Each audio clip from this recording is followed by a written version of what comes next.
Hi, everybody. Thank you so much for joining in today. And today is the first time that we are having the International Being You Day. So, what does being you mean for you? Anybody? What does being you mean for you? Who wants to go first? So I'll go. Sure. For me, I think think being you is about a place which is like total ease, and I mean, I don't have to I really don't kind of worry about who's thinking what about and all of that, or I have to be anything but what I want to be. Awesome. Okay. Anybody else? Sarita, go ahead. being you for me is being free. Free. Okay. What is being free? Like it sums up to the same answer as the other member said. Like I want to do what I want to do when I want to do without anybody telling me what to do. And what if people tell you what to do? Would you then be able to be you? I'll try, but it will be more force. More force. Okay. So if you don't, go ahead. I like to be free. You'd like to be free. So for you, does freedom mean nobody says anything to you? Till probably it might be wrong. I don't know, but as of now, I think that being free is not being commanded by anybody. Okay, interesting. Okay, got it. Thank you. So what if there is no right or wrong, good or bad? Okay, who wants to go next? What is being you for you? Deepa, I can go next. Sure. So, so for me, being me is to give myself permission to be all of me, like without any censoring, without any judgment, and like, and I'm increasingly seeing it different from doing me. So I may not do things, but I'll at least acknowledge it to myself that, oh, I have this capacity also, and I'll own it. Awesome. Awesome. Thank you for sharing that. Who else wants to go? Sure. Deepti. So, yeah.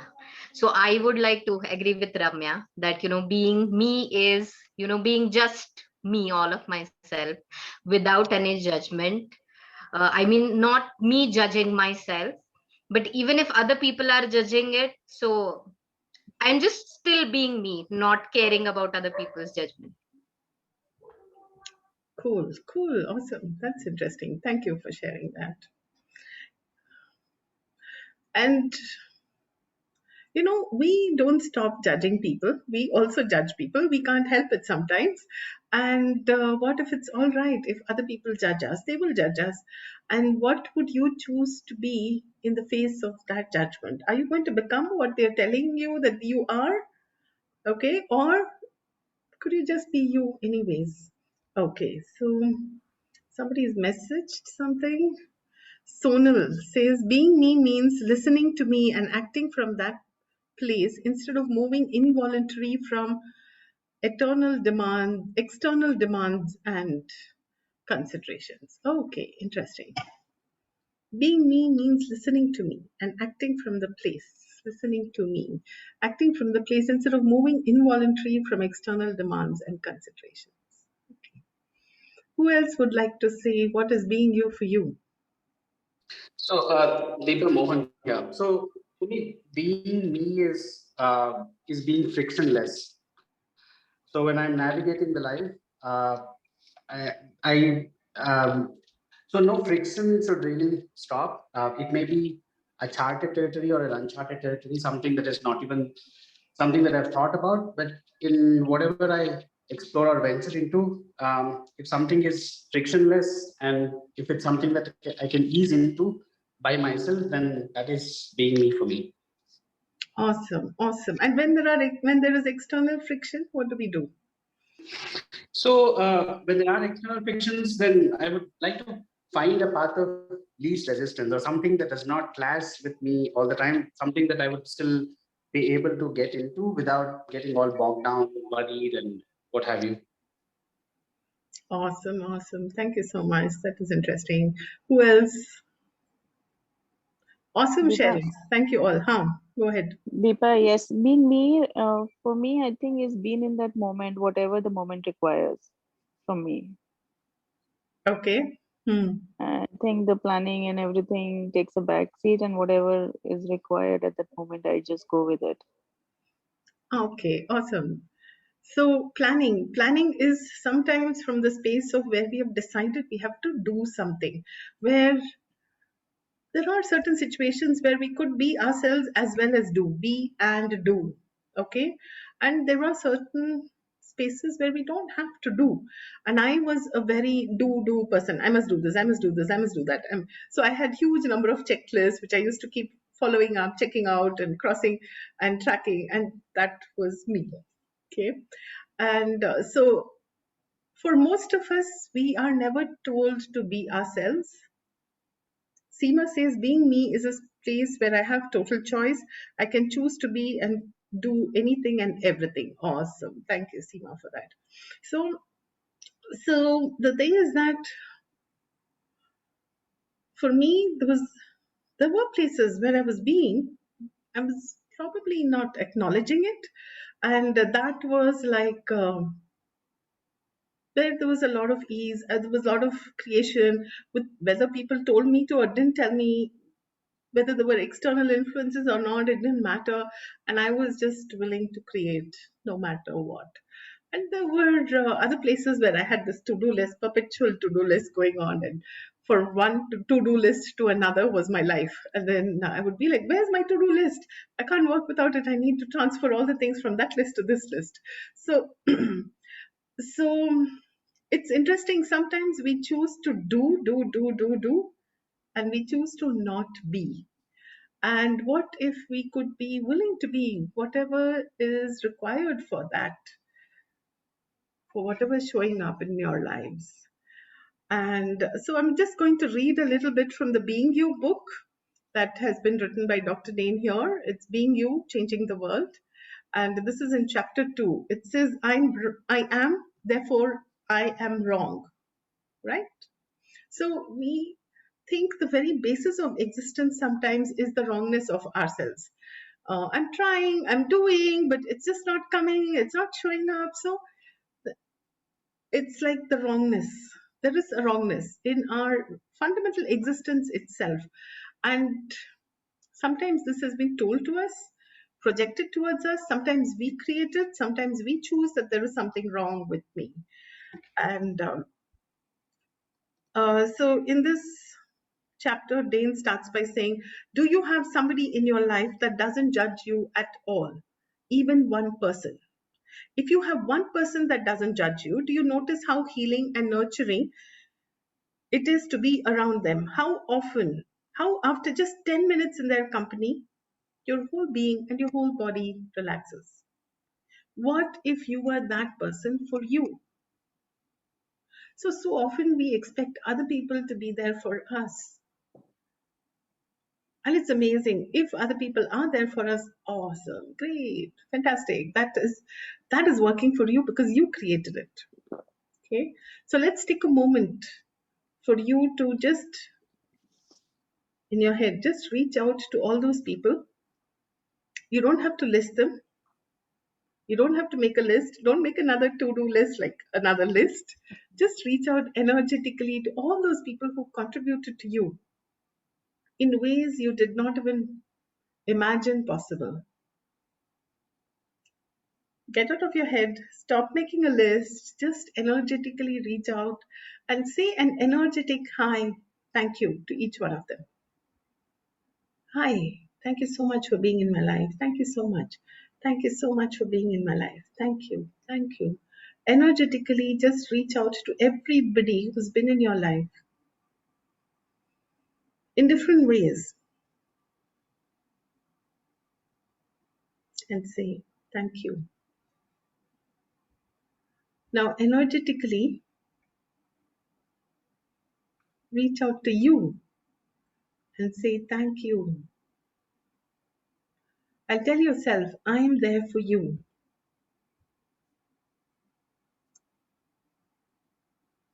I have your back. I'm there for you. I'm here to support you.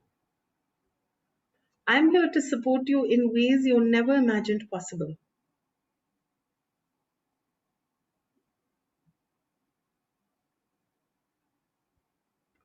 And say another thank you to yourself.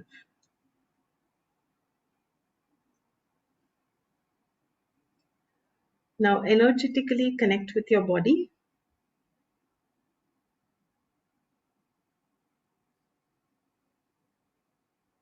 Just touch your body in a place that you're not wearing clothes, like maybe your arm like this, any part of your body where you're not wearing clothes. If nothing else, maybe on your neck, whichever part of your body you feel like. Touch yourself in a soft, nurturing way, being the nurturing energy to your body that you had never been before. What if you could be that nurturing to your body?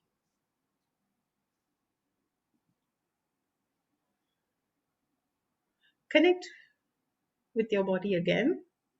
Keep touching your body and say, thank you so much for being with me. Even when I pushed you, even when I was unkind to you, thank you, dear body, for being there for me. Keep stroke your body, please. Stroke your body. Not just touch in a single place, stroke it. Stroke it. Yes. Stroke your body. Let your body know you're alive. Let your body know that the body is alive. Stroke your body. Thank you for being alive, dear body. Thank you for being there. Thank you for being there for me in a way I never imagined possible. Thank you for supporting all the times when I was in the to-do mode. Thank you for being there for me.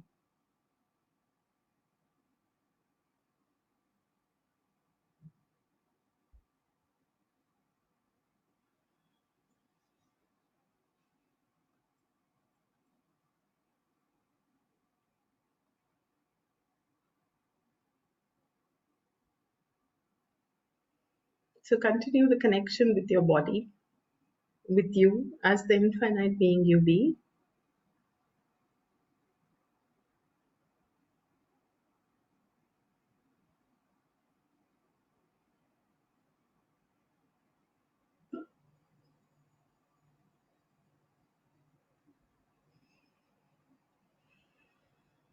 Thank you. Thank you all for doing this exercise.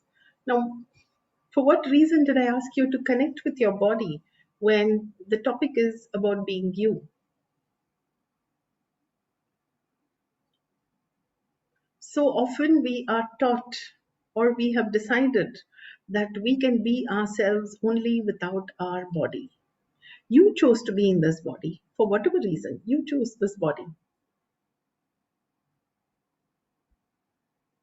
You chose which country you're from. You chose what skin type you have.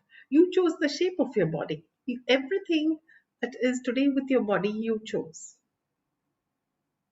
And yet, sometimes we decide that we have to reject our body to be ourselves. Consciousness includes everything, judges nothing. So, what if you could be you with your body, with no judgment of your body? Because if you're continuously rejecting your body, how can you be you? There's continuous rejection going on here. And what if you didn't have to judge you? What if you didn't have to have a point of view that you're wrong? And what if you could be you no matter what is going on in your life, no matter whether your account balance is zero, whether you have lots of money, whether you have lots of food, you didn't cook food that day, no food in the house, whatever it is, okay? What if you could just be you from your choice?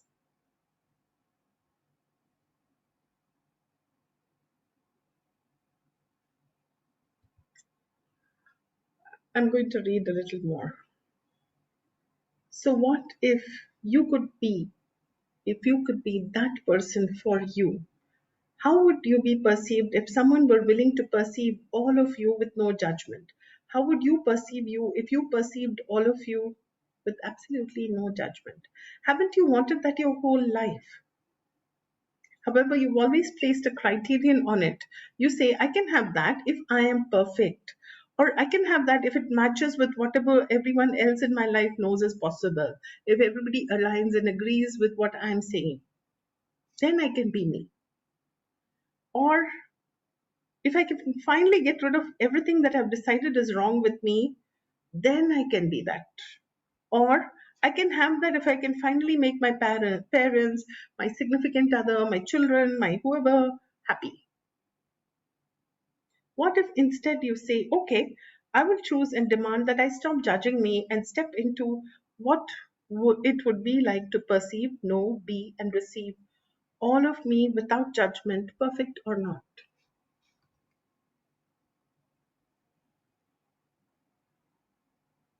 It's easier for us to love somebody else without the judgment. And the most common acceptance of that is, a parent of a child. Even if a small child is naughty, they're like, I still love this kid.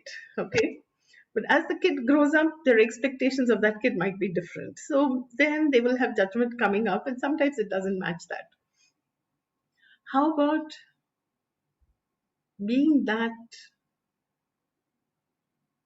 openness, no judgment space for you, which no one else may be for you, but if you could be that for you, that is kindness, that is nurturing. And you know what? When you are being hard towards you and judging you, no one else can be kind to you too. If you are willing to be that space of zero judgment for you, guess what? People will start showing up in your life who are willing to be that contribution to you, that nurturing energy to you, which you always desired. And when you are willing to be that for you, more people will show up to be that for you.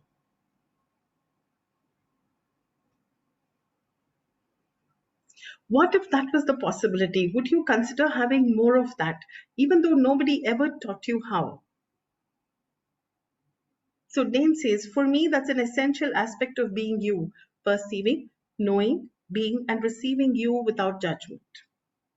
One of the greatest sadnesses in this world to me is that no one ever teaches us that this is valuable, let alone how to be it. Nobody ever told you, be kind to you. You were told, be kind to others. But nobody said, be kind to you. People teach you how to fit into this reality. They teach you how to judge. They teach you how to separate from others and make yourself wrong.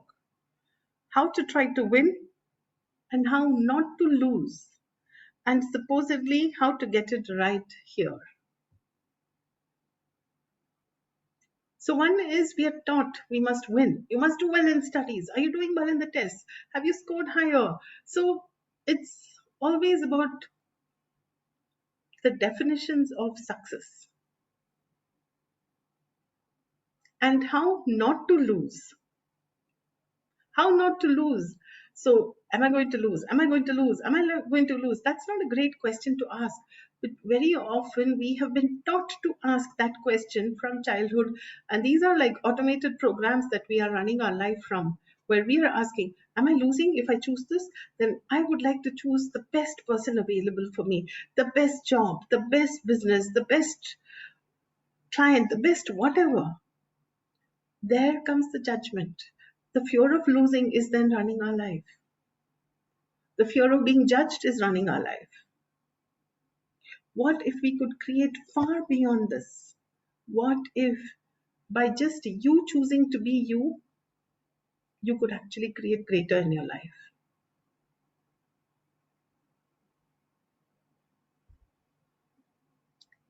People teach you how to fit into this reality. They teach you how to judge. They teach you to somehow separate yourself from others and make yourself wrong. How to try to win, how not to lose. and to supposedly how to get it right here, but they never teach you how to be. They teach you how to think, how to take tests, how to drive, how to read, how to do math, but they never teach you how to be. When I talk about this idea of being, it isn't something you learn, but it is something you can choose to be. Often that takes a lot of unlearning to be. Unlearning. We have to unlearn a lot for us to learn to be. What if being looked completely different than you thought? What if there was nothing wrong with you? Have you ever noticed how it's healing and nurturing to be around little kids? You just start smiling. You can't just help it. The energy they are willing to be is like, wow. And when there is a child in the room, everybody's attention is on the child. Child moves from here to that side of the room, everybody's eyes are on the kid. Okay, the same with pets. They're great energy pullers. When a pet moves around, everybody is watching the pet. Okay. Similarly, when a small child is moving around, everybody is watching the child. They're natural energy pullers. If you watch a movie, let's look at, like, my favorite example is that of a Bollywood movie. So where there are a lot of people and they're maybe dancing to a song or something like that. Where are your eyes? Your eyes are on the main one or two actors in that song. There may be better dancers around, but you're not watching them, because these people are energy pullers and they're pulling massive amount of energy, and you automatically tend to watch them even if their clothes are similar to the others in that dance.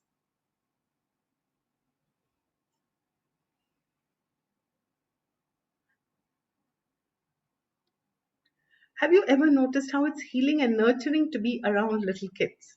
You know why? Because you're not being judged. They see you as a being with no point of view. You actually allow yourself to be you with no judgment. Children don't have a point of view that you should be any different than you are right now. You're not a wrongness in their eyes. How much of your life have you spent believing you're a wrongness?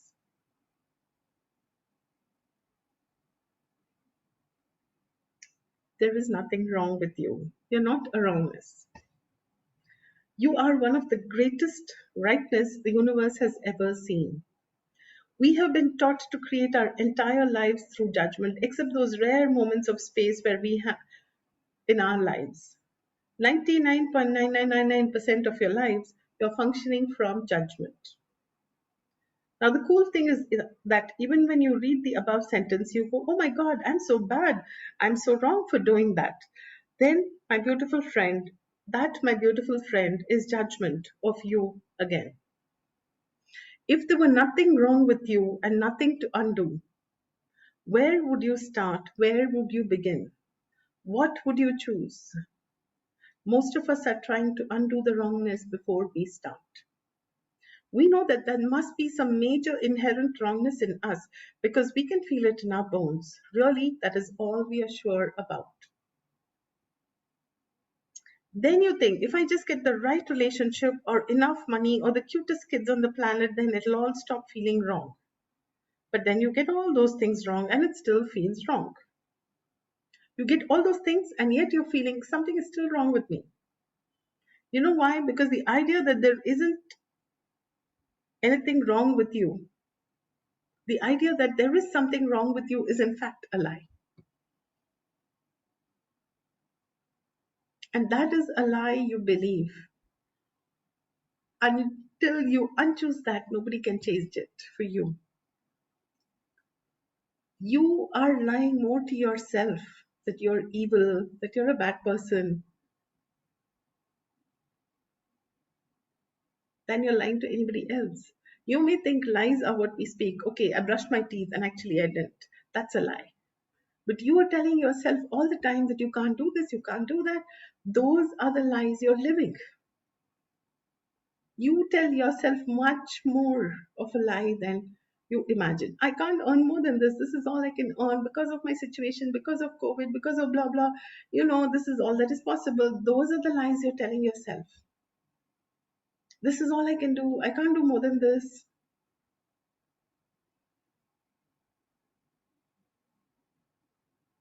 Every time you judge, you separate from the person or the thing you're judging. But in order to do that, don't you also have to separate from you? So whenever you judge somebody else, you're actually judging you too. You're also separating from you because you may have some of those energies. You cannot say for sure 100% that you don't have any of that energy.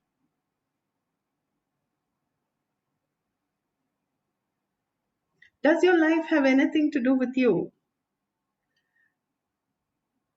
So Dain talks about this. I once met this man at a class I was giving in Montreal. 10 years earlier, he had gotten to the point where he sold his company, made more money than anybody he could hope to make, anybody else could hope to make. He said he was set for life and he had the cars, he had the houses, he had the women, he had got the paycheck, and all he could think of was, is this it? This reality tells you that if you have enough money, if you have this kind of car, this kind of house, this kind of relationship, then you'll be happy and you'll feel fulfilled. Ask yourself, is that true for me? No matter in what area you have this reality as a standard for a successful life, when you achieve it, it's still never enough. Why? Because it doesn't include you. You are one person you've been taught to reject all the time. So even when you do something for you, the instinctive is to reject ourselves, and then from the space of doing, we do for them, not by including ourselves, not by including our body. So that's when we get tired, because when you're doing for somebody else, you're tired because you haven't included yourself in this at all.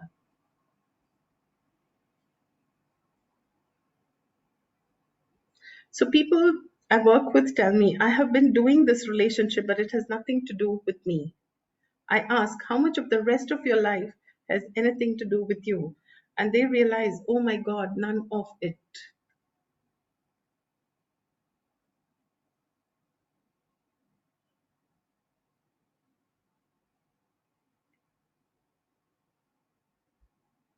So I'm going to stop reading now. So what's coming up for everybody?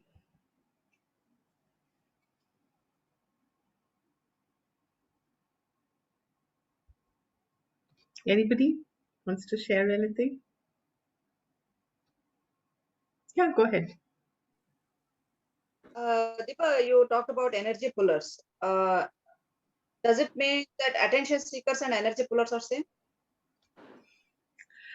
They're not the same, but they could be the same sometimes.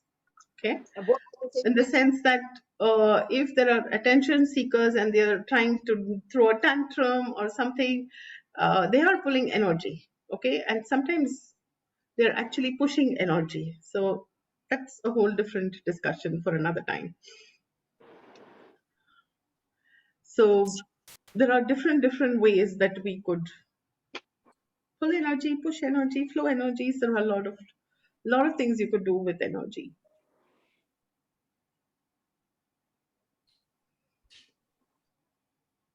Anybody else? There are some messages.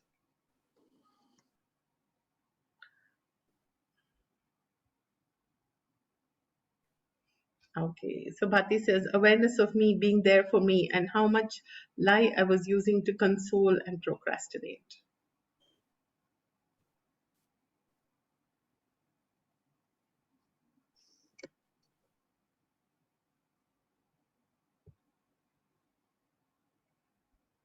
Thank you, Bhati, for that. She says, thank you, Deepa, for helping me find myself. Thank you for finding yourself, Bhati. I can be a catalyst. I can be around. You finding you is your choice. So thank you for choosing that. Hi, Deepa. I Hi. was just thinking of something similar to what you said today, and then it resonated immediately. So I was just wondering, like you said, you have to be yourself. So when you're getting bogged down with so many things happening in life, do you think there is any way by being ourselves, how do we help, easing the situation? You don't have to, first of all, be you. You don't have to be you. It's a choice. Okay, it's a choice. There is no such thing that you must be you. There is no such thing. It's a choice. You can be you, you may not be you. Now, if you're getting overwhelmed by what's going on around you, you're already choosing to not be you. So how can you be you? So are you an infinite being, Sudha? Yes, Deepa. Okay, so would an infinite being... Thanks to you, because you only gave that, you only told that concept into me, pushed that concept into my mind. Thank you so much. You're so welcome. So would an infinite being choose overwhelming? No, definitely not. So for what reason are you choosing it then? What Okay. if you could unchoose that? Yes. What if you could just unchoose that?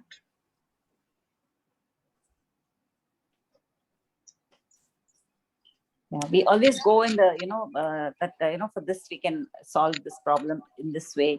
And, mind keeps going that way. So what is the best possible solution for the problem?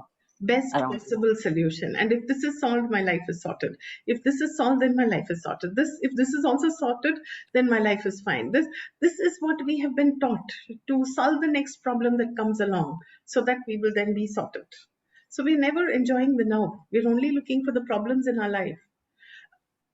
Excuse me, please. The more you look for problems, the more you will find them.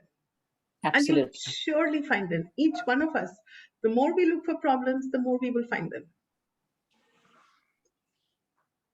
Yes. Hey, Deepa, just had a question on what you mentioned. Now, I understand what being an infinite being is. And sometimes when you're going through something challenging, your patterns of behavior come into picture. And sometimes those patterns are not easy to break. Now, I know some patterns are positive, some are not. But when you go to your default pattern when things are really intense, then sometimes, I'm talking personally, right? Sometimes I forget that I might be an infinite being, and I allow things to control me. So, I know I'm an infinite being, but in that spur of the moment or in that intensity, sometimes I don't act like an infinite being, and I allow things to impact me. So, I just wanted to hear your perspective on that. Totally. And I totally get what you're saying, Vikram, because we don't know how to be ourselves. We don't know how to choose to be an infinite being. We choose overwhelming, we choose trauma, we choose drama in our life. And so what if we don't have to judge ourselves? The second you get present to that, say, hey, you know what, I have choice here. Do I want to continue choosing this, or do I have another choice? And choose again. And sometimes your choice may be, you know what, right now I want to choose worrying. Okay, no problem, choose it. What if you could choose it from the knowing that you are choosing that? Or you could be choosing trauma, okay? Or you will just feel one of those bad moods and I just want to be grumpy and angry. Okay, choose it. When you're willing to choose it from the space of you knowingly choose it, you will create greater. When we make it like an automatic responder, oh, I have no control over my life, therefore this is how my life will be, that is where you have a conclusion that you cannot change your life. And choose again. And after another few seconds, you can choose again and say, hey, you know what? I'm unchoosing this. I'm now choosing ease and joy. You may not have ease and joy immediately created in your life. Keep choosing, keep choosing. And then you will start finding that the trauma and the drama can start dissolving. And greater ease could be a possibility. True, true. And when you're talking, something that came up was Dain's theory of living in 10-second installments, where for that 10 seconds you choose, or for the next 10 seconds, I'm going to be worrying. And then, okay, then you get over it. And then you can choose every 10 seconds is what Dain says. And it's an interesting concept. And I have applied it in some instances, but it hasn't become a pattern yet. And I think that's a very important part. Like, it not be 10 seconds. Sometimes 10 seconds is too small. Maybe 10 minutes. So that way, we are talking more. Oh yeah, you know what? Like this is what's going on between my ears. Excuse the whistle behind. So this is what's going on between the ears, and just being able to acknowledge it and then say, okay, hey, you know what? I'm choosing it for the next 10 minutes, and then I have choice after that to unchoose it. So true. And what if we didn't have to judge ourselves in that process? And it's okay, me choosing this in these few seconds, unchoose and choose again. Thank you for that. Sharmila, you had a question. No, I just think that some of the sessions that I went through with Deepa, initially, I was in a very high stressed corporate job. I was busy like 12, 14, 15 hours a day. And then I quit my job and I used to go to Deepa for sessions. And I used to just tell her, I'm feeling very weird. I'm feeling very empty. And then she just said something that made a lot of sense. She said, I think you're feeling lighter and you're not used to feeling lighter. And you are superimposing the fact that you're empty and meaningless to the instead of being happy that you're lighter. And I think she was right. I think when you shed the outer layers of what the world has made you think you are or what you should be, and you get lighter, you will basically realize that that feeling lighter is such a blessing. You actually feel happy about shedding those various personas and things like that. So yeah, I just think sometimes being you is all about removing all the layers of what you thought were you, because I'm a very different person from what I thought I would be at 25. So Thank you. Thank you. Thank you for sharing that, Sharmila. And it's actually when we start letting go the definitions of who we be, then we allow greater possibilities. There is so much each one of you is yet to discover about you, because you have boxed yourself without realizing that you are this person, you're that person, you're a person who works like this, who does like this. If you give up those definitions of you, then what else would be possible? So much, so much, so much. And if there was nothing wrong with you, nothing wrong with whatever you chose, every one of your past choices, what if each one of them was a rightness, because they got you here?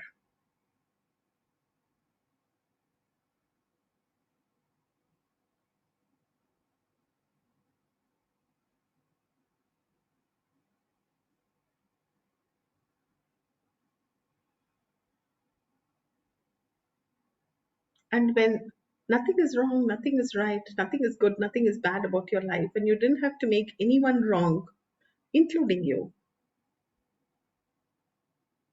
then so many possibilities open up. Things you did not even imagine possible. So, during the sessions with Sharmila, I used to ask, is there something, Sharmila, you want to create as a target? So she would say, no, I'm done with targets. I've done so much all my life with targets. I don't want to create anything as a target. Just from that choice of not choosing a specific target, she has created so much in her life.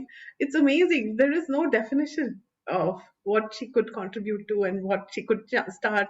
And, every time I speak to her, it's so amazing. Like, she would be starting something new and yet something new and yet something new. And when COVID lockdown started a year ago, she started working with a whole lot of farmers who used to mainly do export. And they had no channel within India to sell, because everything for them was export. And so they did not know how to do it. They did not know how to go about it. And Sharmila started connecting with many of them and opened up so many channels for them to sell locally. So was that something she had thought of before? Not at all. She just allowed it to open up. And it was not in her plan, so to say. She didn't have a definition of whether she could do that and whether that was to be done or anything. It just opened up. She just chose it. One thing led to another, and she was supplying like huge number of hundreds and hundreds of tons of vegetables and fruits to so many places across Bangalore. So thank you, Sharmila, for choosing that. but even when I was doing that, I felt I was not doing anything.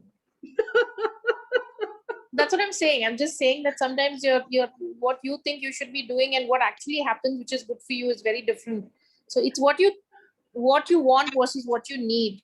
I just think if you allow yourself, you will get what you need versus what you think you want. So that is the big shift for me. Awesome. And thank you for sharing that.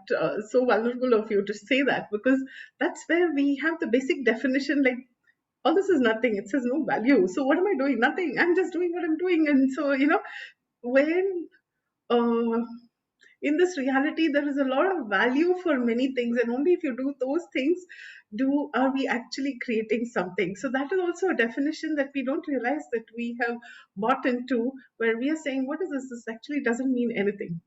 Okay. And so, if you've contributed even to one farmer's life, have you not contributed to their immediate family members and to the extended family members of that one farmer? And then for all those people who chose to buy the fruit or vegetable, you have been a contribution to them too, without even realizing that you've been a contribution, right? And this is way beyond definition. For a person like me, I grew up totally in the cities. Okay, I had not seen fruits grow on trees. I'd not seen vegetables grow on plants. And I remember I think I was almost 10 when I first discovered that, wow, I first discovered a plant on which there was a vegetable growing, like there were these cauliflowers growing all over a particular piece of land. I was super excited. Even today, it excites me to see fruits and vegetables grown in different places. So, for each one of us, these mean different things, and some of it cannot even be quantified.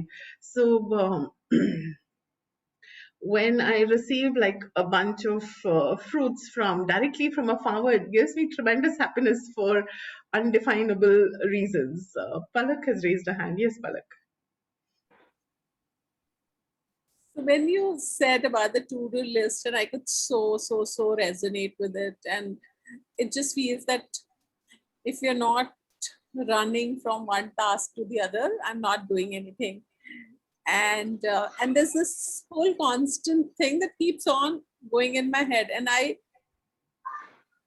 know there are things which come to me with ease, like I can network with ease, I can, and but that guilt is like, till you've worked hard for it, it's as if you've not done anything. And it's been playing on my mind for last couple of days, because I've not been on the field for the NGO work that I do. And it's been kind of, bugging me that I should be there, and I should be there. And I also acknowledge the fact that it's just that I did a couple of calls, and I could organize like food for a large number of transgender community who had reached out, and we didn't have funds, but I could organize and channelize that for them. So when you were sharing and you gave Sharmila's example, and Sharmila said, like, even then I was thinking, I'm not doing anything. It's like, yeah, I didn't do anything. I just made a couple of calls. That's it. Yeah, so Palak, I have a view on that. So last time when we had this migrant thing, we had this thing where everybody in the community said, if everybody makes 5 chapatis more, we can feed 1 million people, right? Yeah. So what happened was around maybe 50 people decided to make 5-7 chapatis more. And then they would all pack the chapatis, and then somebody had to collect them, and then somebody had to put them in the thing, and it had to go individually. And then I realized the logistical effort of this, finally at the end of it all, 500 chapatis are going to feed 200 people. Yeah. So we realized that it is better for us to all just like take that effort of the chapati and give it to one guy who can actually scale up to 2,000 meals, and then spend more time on fundraising, logistics, and volunteering, because that's what we do best. So this year, I have not got into any food. I have not cooked any food except for some neighbors. And all we do is sit at home and make those calls, because if you provide the funds for it with your time, you're likely to help a lot more people than if you actually went and cooked something for like, and I'm not saying cooking is bad. I'm just saying multiple individual cooking versus mass cooking. Absolutely, there's a lot more better ways to do it. No, I completely get with you. So we've not been cooking, we're just cooking for... but we feel like bad patience. That, right? We feel bad that we are not physically doing something. We are not in the field. We are not exposing ourselves. But actually, you're probably better off doing what you're doing best with ease. And because what you do, maybe there are other people who can do the cooking and the logistics and this and that, but they can't do what you do, right? So I think I've just made peace with that, and I'm okay. This year, I'm completely okay to tell people, I'm doing this and I'm not doing this because I think this has more value, right? But it's taken me a This long has time to more get there, and value. I'm still not comfortable. Right, because you're still creating from judgment of this has more value and that has less, right? So there was Palak works a lot with non-government organizations, and oh, she's a natural at that. So a little more than a year ago, Palak and I conducted a bars class at there was this orphanage that we conducted the class with. Okay, so I think I started the class, and then Palak introduced me, and then after a little bit of time, Palak and then her daughter was also conducting the class. So the three of us were doing this class. She's how old? 6 years old, Palak? She was 8. 8. At that Okay, time. at that time. So amazing. So we were 3 facilitators, one 8-year-old, Palak and me, conducting this class for a lot of children who were as little as 3 years and as much as maybe 16 years old. Okay, so there was a range of children out there. And so one of my initial questions, you know how people from come with their points of view. So I had this point of view. I said, think like, you know, the way I deal with adults in my classes. So I said, think of one problem that you had in the morning. And all of them thought, and they were smiling from here to here. They were all grinning. These kids were happy kids from, like, they were happy from the morning. They had no parents, okay? They were living in an orphanage. So what is our definition? Poor things. They don't have parents. So we have to feel sorry for them. They had no such definition about themselves. I said, think of one problem you had in the morning. And they're all laughing. They're like, I have no problems. They had no problems. They had no definition of what a problem is in their lives. And that was total freedom for me. And I was like, gosh, how many things we pick up as if this is the right way to be. This is the wrong way to be. Okay. And we're still looking into how to solve a problem. Okay, and what are these kids? They're totally into possibilities. And they're like hilarious. They're like, what the hell is she talking about? And all of them are looking at each other. What problem? I have no problem. Okay, and I was like, I had a definition myself, okay, which I don't even know when I picked up. So all of us have such amazing definitions of what is right, what is good, what is bad. We have to feel sorry for them because they don't have parents. They have no such definitions that this is a problem. And that is the freedom that is possible as a child. And if you could choose that as a child, for what reason are you not choosing that when you're grown up? What if you could unchoose whatever you have taught yourself, programmed in yourself, picked up from other people? Unlearn, unlearn, unlearn, and choose again. Choose again as a child would, with no point of view. A child has no point of view. This is the best game. This is a boring game. Nothing. They will play happily. Have you had children fight among themselves when they are playing a game? They will fight, and after a few minutes, they've forgotten about it. They're playing the same game or another game together.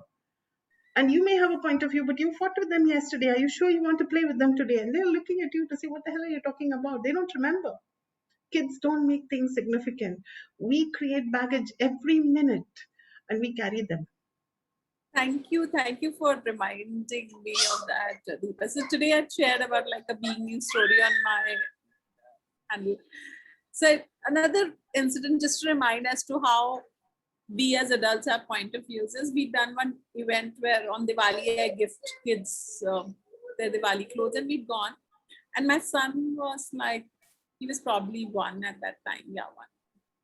And so this boy and we'd given them snacks after the gifts, and they were all sitting and eating, and this boy goes and sits in front of another child, and she had like 1 cupcake in her plate, and my son went and picked it up, and this thing was like, oh, let it be, like, but neither my son had a point of view nor the child whose plate had a point of view. And the joy on her face of this boy goes and like, picking up her cupcake was so miraculous.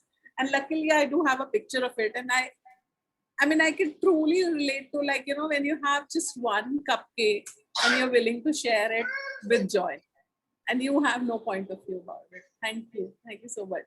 I mean, the class was also so special. And luckily we did it just before the pandemic, so the kids are kind of, coping up very well with this. So nice. Now they can hopefully run bars on each other. It's so wonderful. And thank you so much for that amazing sharing where this kid is not insecure that that one cupcake that is left is going away from he or she, right? And we create so much of insecurity or fear of losing people, fear of losing money, fear of losing a job, fear of losing business. You know, if we get out of that fear, so much more is possible. So fear is a distractor. Someone come and solve my problem is a distractor. I have to have a problem is another distractor. Life is one series of problems is what we create sometimes, right? And some of these things we are not even present to that we are creating.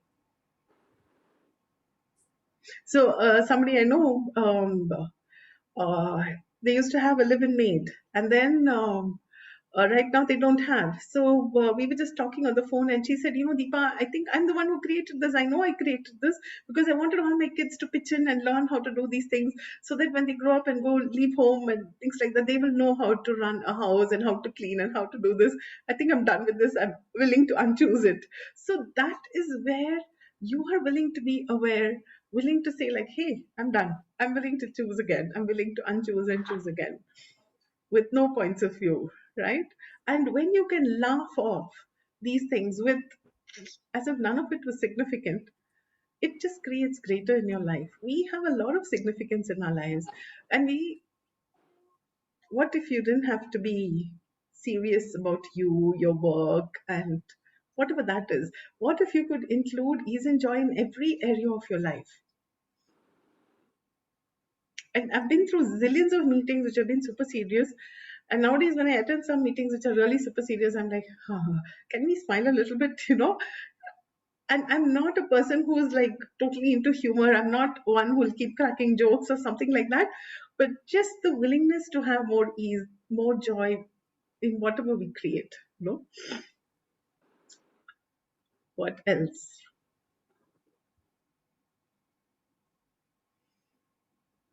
I think we're the last few minutes of the online session. Deepa, I just wanted to add, I know we have 2 more minutes. I think what is going to help me, at least, just listening to all of this stuff, is just reminding myself that I have choice. And sometimes we forget that, like truly we forget that.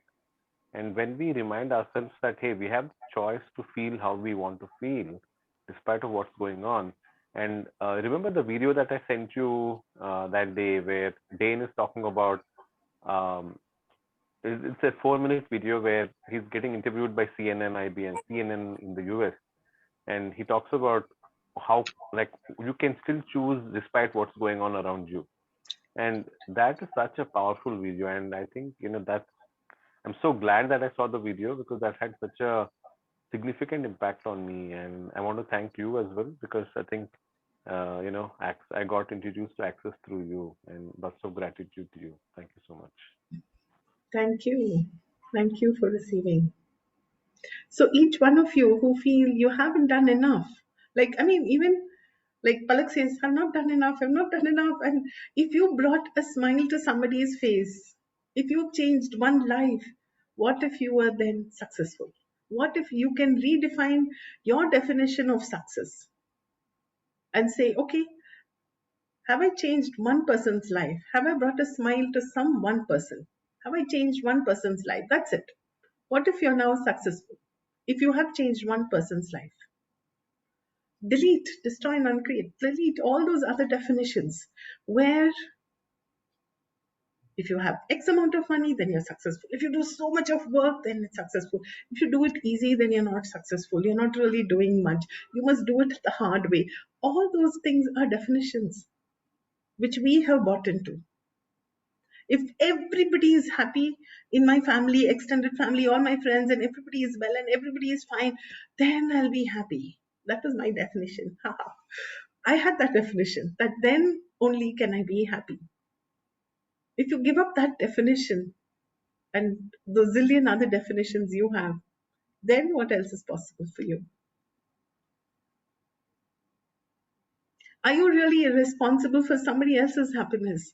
What if it is each person's choice to choose happiness or not? You cannot tell them, be happy, you must be happy, bring the smile. You can do it a little bit, but after that they may still choose to be unhappy.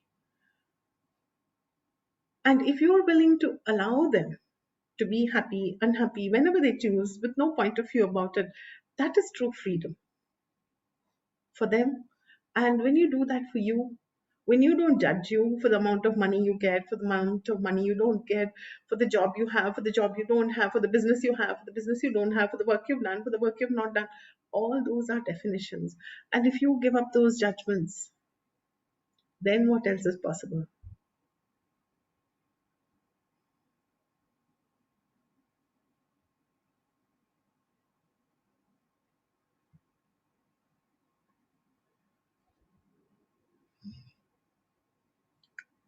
Any other questions?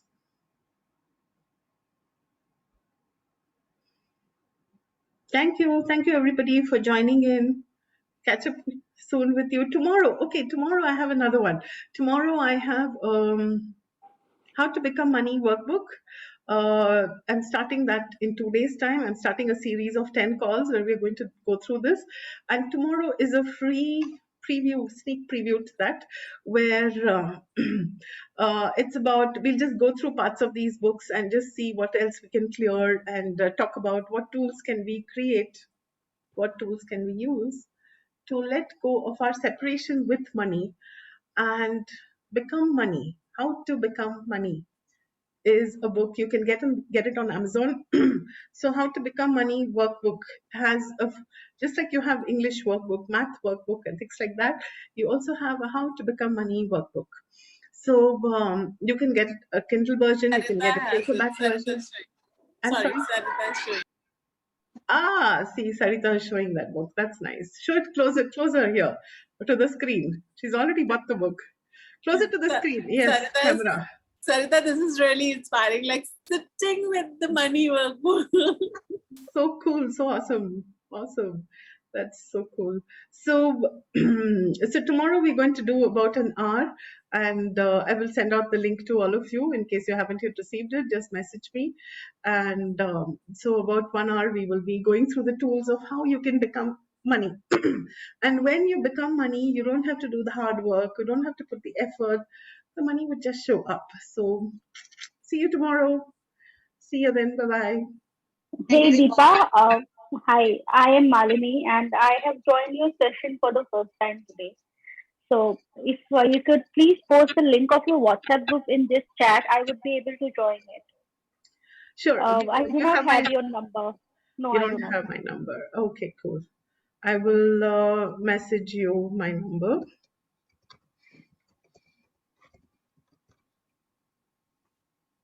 Okay. Thank you, Malini, for joining in, and thank you everybody else for joining in too. See you. Bye-bye. Good night. Bye. Good night. And what if you could be you every day of your life, every minute of your life? See you guys. Thank you, Deepa. Thank you so much. Thank you, dear. Thank you, Deepa. Thank you. Bye-bye. Bye-bye.